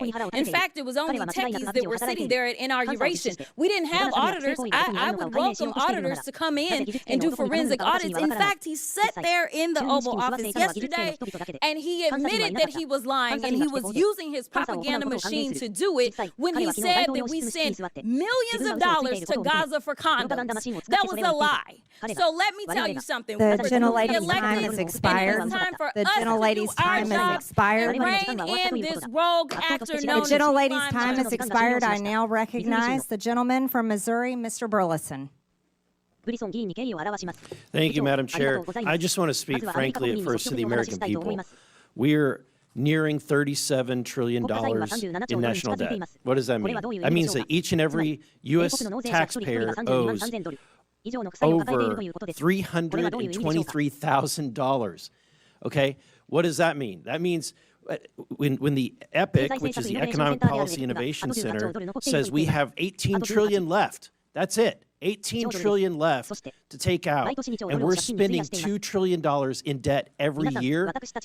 Folks, we're at the precipice of a debt, we're like a debt cycle. We are literally at a point in which the dollar will be worth nothing. What does that mean? That mean we know Social Security goes bankrupt in 8 years, right? Medicare goes bankrupt in 10 years. And then 15 years from now, the dollar is completely devalued and worth nothing.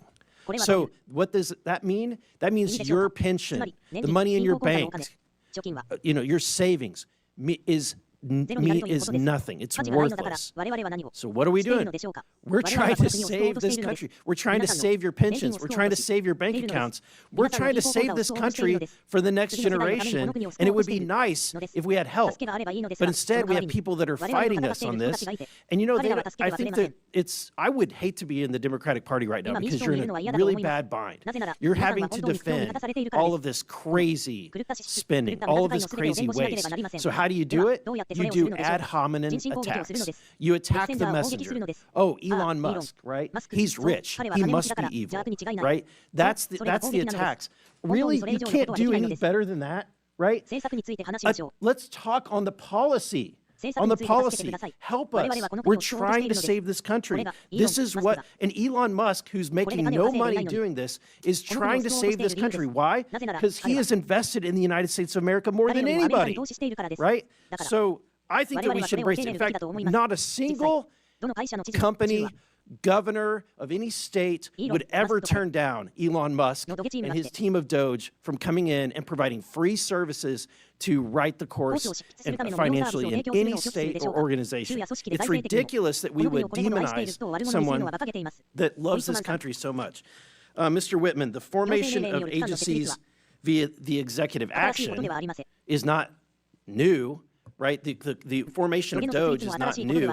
Can you, are you familiar with any other previous presidencies where they've formed organizations like Doge via executive action? Yeah, so actually the agency that Doge is occupying is one that was created in a previous administration, so it is something that happens routinely. But I don't know if that answers your question. Yeah, there's been the Office of Budget Management was created, Environmental Protection Agency was created, the U.S. Digital Service, which is now Doge, was created all by executive order, right? And actually, one other I'd add is Usaid was originally created through an executive order by President Kennedy and then later formalized. And then, Madam Chair, I have a video I would like to end with that just let's review, if we could cue that, to remind, and I want to remind my Democratic friends, at a point in which you once had the majority of the American people on your side, this is what your party believed in. This report tells us how to cut waste, cut red tape, streamline the bureaucracy, change procurement rules, change the personnel rules, and create a government that works better and costs less. I've read it, and where it says the president should, the president will. Among the 800 recommendations, eliminating 12% of the federal workforce, merging some government agencies like the FBI, the DEA, and the Bureau of Alcohol, Tobacco, and Firearms, closing hundreds of government offices outside Washington. From the day I took office, one of the commitments that I made to the American people was that we would do a better job here in Washington in rooting out wasteful spending. We thought that it was entirely appropriate for our governments and our agencies to try to root out waste, large and small, in a systematic way. It means cutting some programs that I think are worthy, but we may not be able to afford right now. A lot of the action is in Congress and legislative, but in the meantime, we don't need to wait for Congress in order to do something about wasteful spending that's out there. We haven't seen as much action out of Congress as we'd like. And that's why we launched on our own initiative the campaign Cut Waste. And we're going to keep on finding every possible way that we can do that, even if Congress is not acting. There you go. I think it speaks for itself. My time has expired. The gentleman's time has expired. Thank you. I now yield to the gentlewoman from the District of Columbia, Ms. Norton, for 5 minutes. Thank you. Our Republican colleagues and the Trump administration continue to demonize our friends and neighbors who work for the federal government and swear an oath to protect the Constitution and serve the public. Thousands of civilian federal employees have given their lives in the line of duty for their country. The administration seems intent on dismantling much of the federal government in violation of the Constitution, statutes, and regulations. And our Republican colleagues are letting them do it. They want to gut the nonpartisan civil service and to convert a significant portion of the remaining civil service into political appointees. Depriving the federal government of employees' expertise and experience will harm the services that the government provides to all Americans. Mr. Hetler-Garlett, the administration is attempting to cause a mass exodus from our federal workforce. Will this increase or decrease waste, fraud, and abuse? Thank you, Delegate Norton. I think it's pretty clear that chaos is not the friend of efficiency. If you undermine the very functionality of the government, you're not going to make it more efficient, you're going to make it worse. And it's going to cost even more money to recoup or to fix things that go wrong in the interim. So again, I mentioned earlier that if you care about waste, fraud, and abuse, firing Inspector General doesn't add up. I think if you care about government being more efficient, intentionally creating chaos is the opposite of that. Well, Mr. Hetler-Garlett, do federal employees operate without oversight or rules and regulations? No, absolutely not. They are governed by plenty of rules and regulations, and when there are independent inspectors general at the agency they're supposed to be at, they also have a cop on the beat making sure that they do so. I want to highlight some stories demonstrating exactly the kinds of federal workers the administration is trying to force out. How about Chris Mark at the Department of Labor, whose pioneering work on mine safety has reduced minor safety deaths from roof collapses to almost zero today? Or Jared Koopman at the Internal Revenue Service, who pioneered new methods for tracking criminal cybersecurity currency transactions that led to the rescue of 23 children from rape and assault, as well as the seizure of hundreds of millions of child abuse videos and 370 pedophile arrests. This work also prevented funding from going to terrorist groups. Or Ronald E. Walters, who manages the 155 national cemeteries around the country and tends to the resting places of almost 4 million veterans. These are just a few of the federal workers who serve Americans every day. The workers are wildland firefighters, border guards, doctors, nurses, food inspectors, air traffic controllers, and law enforcement that do their civic duty, often despite the fact that they could make such more in the private sector. Thank you, and I yield back. The gentlelady yields. I now yield to the gentleman from Georgia, Mr. Jack. Well, thank you very much, Madam Chair. And I want to also thank you for convening this hearing. I think it's incredibly important. And I want to thank our witnesses for appearing before us today. Like another member of this committee, I too was once an employee of the Executive Office of the President.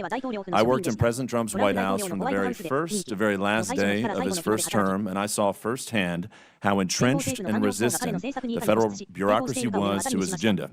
So it's no surprise that today a few of my Democrat colleagues have continued that trend by using their time to bash Elon Musk instead of discussing ways to work together to advance a bipartisan cornerstone of President Trump's agenda, the mission to finally eliminate waste, fraud, and abuse. And I just took a rudimentary count of the Dems' testimony, or rather comments today, and I've got 27 mentions of Elon Musk and 3 mentions of waste. And I don't know if that's, in fact, the right count. Encourage anybody to fact check me, but I think it illuminates and illustrates one of the problems that we're facing, which is a lack of bipartisan effort to address these critical things that, waste, fraud, and abuse is something that should be bipartisan. The chair noted that in her opening remarks. Now, Madam Chair, you know how much I enjoy studying public opinion. So with your approval, I'd like to enter into the record the CBS News poll from this past weekend, conducted February 5th to 7th, 2025. And I'd also like to illuminate 2 findings. First, 70% of Americans, Democrats and Republicans included, believe President Trump is already doing the job that he was elected to, which is interesting because I have an article here from CNN from September 2024 that notes Trump says Elon Musk has agreed to lead proposed government efficiency commission as ex-president unveils new economic plans. So he is doing exactly what he said he would do by empowering his administration to root out waste, fraud, and abuse, and that's exactly what we're trying to do here today. I'd also like to note one interesting statistic from that. 62% of Americans want Democrats in Congress to work with us to advance the priorities that President Trump was elected to govern on. So I think those are 2 stats that I hope everyone pays attention to. But to ask questions of our witnesses, I'd first like to start with Mr. Talcove. One of the things that I've found very interesting from your opening testimony is you talked, and I think you engaged with Mr. Burchett on the 1974 Privacy Act. And I had some interesting folks visit my office yesterday who noted that 1/3 of all prior authorizations are still done manually by phone, fax, or direct postmail.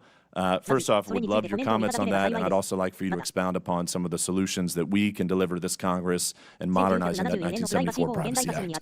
Yeah, these aren't people problems. These are technology problems. You can't process the number of individuals that are accessing our systems person by person. It just takes too much time. So by updating the 1974 Privacy Act and allowing for digital matching, you would have very quickly realized that a large portion of the PPP loan funds were going to the wrong person. You would have been quickly able to match, and I think the number was 20% were on the do not pay list. You can't expect people to do what a machine, and especially AI, can do today. Fair enough. Thank you very much for that. And if I can also ask Mr. Whitson, I think we share a common interest, which is to move departments and agencies outside of Washington, D.C. It's something that I campaigned on, something that I helped President Trump effectuate in his first administration. And I have to imagine that if we have departments and agencies outside of D.C., if we've got a workforce that's more reflective of the balance that America is, we at the same time, too, could potentially root out some of this waste, fraud, and abuse by enabling other Americans, other citizens of our country to help advance some of these issues. So would love your commentary on that before my time expires. No, I think you're exactly right, Congressman Jack. And so I think, A, you'd save a lot of taxpayer money. So building a headquarters in downtown D.C. versus Huntsville, Alabama, you're going to be able to save a lot of money. Number two, you're actually going to make life better for the employees as well. So that's a point that's also missed a lot, but commuting into D.C. versus being able to go somewhere else where it's a better cost of living and things like that might be better for the folks. And then lastly, these areas where you set up a headquarters are going to be populated by people that live in the area to fill the rank and file of staff positions. And so if you plant these federal agency headquarters in the heart of any area that's overwhelmingly one party or the other, then you're going to naturally get that sway versus something that's more representative of the people as a whole. Well, thank you very much, our witnesses. Mindful of my time, I want to finish before my time expires. I yield back to our chairwoman, Marjorie Taylor Greene. Thank you. And Chairwoman, I would like to ask for unanimous consent to enter something into the record. So, what is it? It is a report from the Congressional Research Service, nonpartisan CRS, that lays out the rules and the law for firing inspectors general, which of course look into waste, fraud, and abuse. And Without objection. Thank you. And that rule requires for the law to be followed, for Congress to be notified with 30 days and a reason for firing inspectors general, to give Congress a chance to overrule that, and that's the law. So thank you for entering that into the record. Madam Chair. Without objection, the materials Mr. Jack cited are also submitted for the record. I now recognize. Apologies. And while we're on it, I'd also like to ask for unanimous consent to submit for the record 2 items. One is a statement from the AFL-CIO, Department of People who work for a living with views on working people to make the government work. And the second is a statement from the Center for Responsibility and Ethics in Washington on ways to combat waste, fraud, and abuse in the federal government. Without objection, so ordered. I now recognize the gentlelady from New Mexico and Ranking Member Ms. Stansbury for 5 minutes. All right. Well, thank you, Madam Chairwoman, and thank you once again to all of our witnesses for being here to testify. Thank you to my colleagues. We are going to have so much fun in this committee, this Congress. I actually appreciate the video that was shown just a few moments ago, because when I worked at the Office of Management and Budget, I actually worked on the waste EO that was referenced that President Obama signed. But there is one fundamental difference between the presidents and vice presidents that were shown on that video and what's happening today, and that is that they followed the law. So my colleagues across the aisle who are asking us to get out of the way and stop trying to block things in the courts, let me tell you, we do not work for an unelected billionaire like apparently this guy does. We work for the American people. And so if an unelected, unvetted individual private citizen is hacking our government systems, breaking the law, firing federal employees, dismantling statutorily created agencies, withholding funds, we are going to fight you in the courts.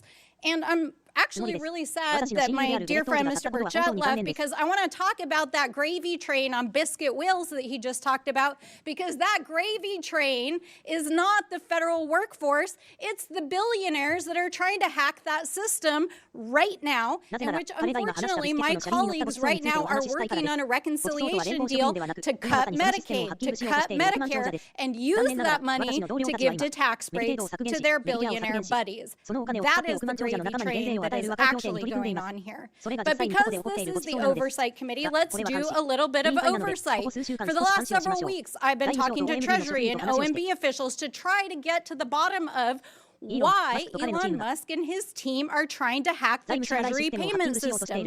Because this is a completely nonpartisan system that literally just pays the bills of the federal government. So why are they so eager to hack this system? And I have to say that over the last several weeks, we have literally received thousands of calls in every single congressional office. In fact, we know that our friends across the aisle are also receiving these calls because this system pays the bills of the U.S. government. It pays our soldiers. It pays for the work that we do overseas. It pays your Social Security benefits. It pays your tax refunds. So why is Elon Musk and his hackers trying to access that system? And why did a senior civil servant who had overseen this system for over 30 years, get asked to stand down after a 25-year-old intern working for Elon Musk tried to get access to the code for that system. Now, thankfully, they were shut down in the court system, but Musk has installed, with the president's blessing, one of his Silicon Valley buddies, who I want to point out, in which the media has not paid a lot of attention to, is the CEO of a private IT company, including Citrix, that has millions of dollars in IT contracts with the federal government. And not only is he still operating as the installed Doge person at Treasury, he's actively still the CEO of this private company. How is that even legal? Is it legal? I don't think it's legal, because the federal court is trying to shut this down. We also know that that 25-year-old software engineer, in violation of the court order, was actually given access to modify the code. So what is going on here? And why is this such a threat to the American people? Why are thousands of people calling us? It's because of the size and the significance of these payments, because it is an invasion of the privacy and security of the American people, because it could threaten our ability as a country if there was a default in the debt ceiling, and because it contains highly classified information that our foreign adversaries are trying to cyber attack us regularly for. So why is a private citizen being given access to this system? We know they're trying to shut down payments. They're trying to shut down agencies. What's next? Are they going to shut down your Social Security payments? We don't know, because they have no oversight, and Elon Musk will not come in front of this committee. And in fact, the Treasury folks are saying this is the biggest insider threat they've ever seen in the history of the agency. So we are sounding the alarm, and no matter how many executive orders that Donald Trump signs, or how many tweets that the VP sends, you cannot rewrite the Constitution, and we are going to hold you to account. I yield back. The gentlelady yields, and I now recognize, yes. I have 3 documents I want to submit for the record.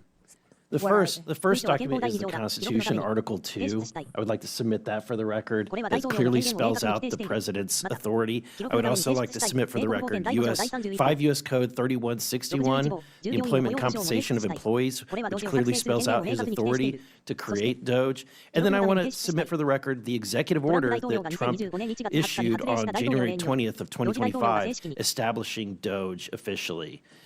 Without objection, so ordered. I now recognize the gentleman from Texas, Mr. Gill, for 5 minutes. Thank you, Madam Chair, and thank you for hosting this committee. If we've learned anything so far, it's that Republicans want to cut waste, fraud, and abuse from our federal government and save taxpayer dollars, and Democrats want to grandstand and play politics. We can see right now, even, of the 6 Democrats on this committee, only 1 can even be bothered to stay for the duration of this hearing. All we've heard about for most of this hearing from the other side of the aisle is Elon Musk, Elon Musk, Elon Musk, unelected bureaucrat.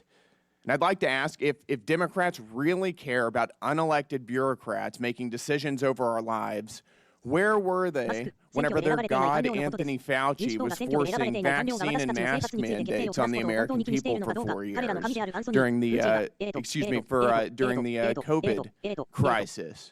Where were they whenever unelected Alejandro Mayorkas was facilitating the invasion of our country by illegal aliens who were murdering and raping and pillaging our people? Where were they whenever the Secretary of Education, unelected, Cardona, targeted states and schools and people who were disagreed with his view of the radical left's transgender ideology? Where were they whenever Gary Gensler, former chairman of the SEC, also unelected, was lawlessly thwarting the development of financial markets, particularly in the crypto space, by lawlessly pursuing regulation via enforcement? They were nowhere to be seen because they don't care, because all of those things benefited their side of the aisle at the expense of ours. And perhaps that's also why they don't seem to be very interested in rooting out improper payments from our federal government.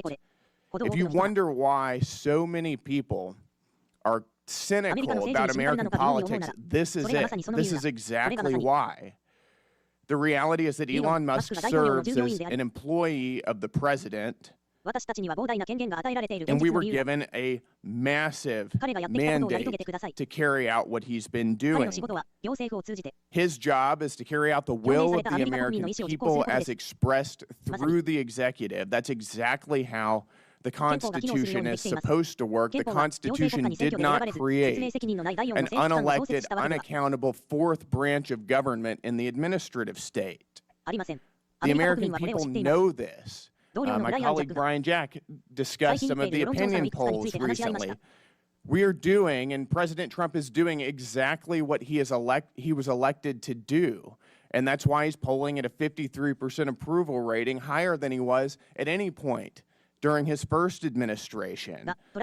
Even Elon Musk and his Doge efforts now are polling at a 49% approval rating, which, just to point out, is 16 points higher than President Biden was polling at whenever he finished his term in office. The Democrat Party has for decades systematically grown and weaponized the administrative state against the American people, and the American people have had enough of it.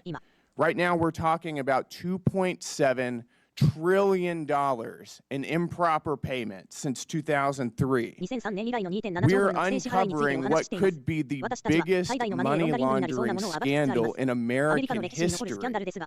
And the other side of the aisle could care less. They have no concern about where this money went, to what entities it went, to what governments, to what people or groups, nothing.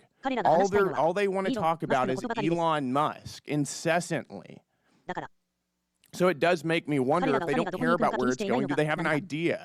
Because what we've uncovered so far is that so much of the waste, fraud, and abuse of our federal government is actually funding their side of the aisle. It's funding media outlets that are running cover for Democrats routinely. The NPR, PBS, the BBC, Politico.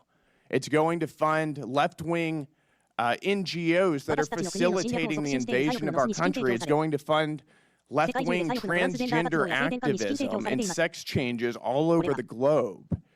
This is money that's being used, taken from the American people and used against their interests. If you care about rooting out waste, fraud, and abuse, we should be serious about this. I'm very excited to be on this committee. I'm excited to expose what's being going on. Thank you, Madam Chair, and with that, I yield. The gentleman yields. In closing, I want to thank our witnesses again for their testimonies today. I now yield to the ranking member for closing remarks. Thank you, Madam Chairwoman. Well, I never thought so many conspiracy theories and wild accusations could be wound into one 5-minute speech, but I appreciate my friends across the aisle. First of all, let's talk about this massive mandate that supposedly brought Donald Trump into office. Donald Trump did not run on putting an unelected billionaire in charge of dismantling the federal government. He ran on lowering prices for Americans. And I think it's interesting that while we're sitting here this morning, the top of the New York Times is reporting that inflation has risen unexpectedly as food and energy prices have soared. What's going on, guys? I thought you were going to tackle inflation and food and energy prices. Isn't that what the executive orders were supposed to do? Oh, wait. Or is dismantling diversity, equity, and inclusion and our federal agencies and putting an ideological agenda and trying to fire the federal workforce your actual agenda? Have you been too busy trying to actually address the fiscal health of this country? Because the numbers are telling us that you have. So let's be real about what's going on here. I also want to point out that literally while we've been sitting here for the last almost 2 hours getting lectured on fiscal responsibility, literally the Republicans just released their plan to raise the debt limit while we were sitting here. And they want to raise it by $4 trillion. Okay, guys, like literally, I'm just like without words. Inflation is going up. You want to raise the debt ceiling by $4 trillion. You want to gut Medicare. You want to gut Medicaid. You're talking about going after Social Security after promising that you wouldn't. I mean, really, what the heck is going on here? We're not trying to take down Elon Musk as a businessman. This dude is literally breaking the law inside of the federal government. And for a party that is supposed to be the party of law and order, in quotes, I really do not see you holding him accountable and doing your most basic constitutional responsibility in the separation of powers. So, I want to end where I started. We are the Oversight Committee. We are the People's House for the United States of America. We represent the American people. And so, Mr. Elon Musk, if you would like to appear in front of the Oversight Committee, you have been duly invited. Please, come tell us what you're doing. Come testify in front of the American people. And please, come hold yourself to account. With that, I yield back. The gentlelady yields. I now recognize myself for closing remarks. President Trump was elected with a mandate to rein in unaccountable bureaucracy in Washington and to wage war on waste. I know that because I campaigned alongside him, and so did my colleagues. This hearing was the first battle of that war, and in the coming days, the subcommittee will release a report with legislative solutions to the problems we have identified here today. We aren't going to wait all the way until the end of this Congress. We're going to get to work immediately. The bureaucrats who have run Washington for decades are beyond the point of forgiveness. Their sheer incompetence and pure spite for the hardworking American people have resulted in total failure. The federal government has made over $2.7 trillion in improper payments since 2003, including $236 billion in 2023 alone. Those are trillions of dollars that honest Americans have paid in taxes at gunpoint over the years. As we approach April 15th, Americans are once again preparing to do their taxes and fork over their unfair share of money it takes to run this country. And I have to tell you, the American people have not been getting their money's worth for a long time. Most improper payments in recent years were issued through 5 programs: Medicare, Medicaid, the Earned Income Tax Credit, Pandemic Unemployment Insurance, and the Paycheck Protection Program. But a total of 16 federal programs had improper payment rates of 10% or more in 2023. That includes SNAP, the federal food stamp program, which paid out $10 billion taxpayer dollars improperly. To get their arms around this problem, Elon Musk and the Doge team went straight to the source. They went to the Treasury Department's Fiscal Service, which makes about 90% of the trillions in federal payments issued annually. The audit of these payment systems was long overdue. Treasury Secretary Scott Bessent gave Doge employees working for the government read-only access to these systems so they could conduct that initial audit. That audit is already paying dividends. Musk learned that the databases federal agencies are supposed to check to prevent payments to fraudsters, crime rings, and dead people are not being kept up to date. Going forward, we are going to get more mileage out of these do-not-pay databases. That means fewer improper payments and less fraud and waste of taxpayer dollars. Despite this fraud that's already been revealed, a federal judge in New York issued a ruling last Friday that ran totally contrary to the will of the people.